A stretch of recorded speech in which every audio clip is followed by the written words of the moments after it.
तर आजूबाजूचं पाणी बंद झाला. आता ढगाळ वातावरण आहे आपल्या इकडं. हो, हार्वेस्टरनेच काढा, हार्वेस्टरनेच पुरत ते सोयाबीन, कारण सोंगणीला लय खर्च येते.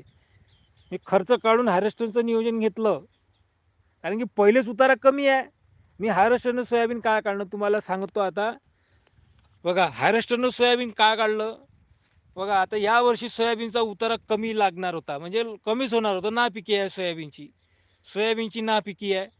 जर पिकी जर असती, सर्वांना जर 9-10चा ॲव्हरेज लागला असता आजूबाजू, म्हणजे आजूबाजूच्या आपल्या परिसरात जर जर 100 कास्तकार असेल, तर 50 कास्तकाराला जर 9-10चा ॲव्हरेज लागला, तर आपल्यालाही ॲव्हरेज लागतो, सर्वांनाच ॲव्हरेज लागतो तसा. तर यावर्षी पिकीच नाही आहे का पिकी? नाही आहे पिकी. आहे का? नाही आहे. मग जे सोयाबीनचा ॲव्हरेजच नाही आहे, तर मग म्हणजे आपल्या हडंब्यानं सोयाबीन काढून काय फायदा?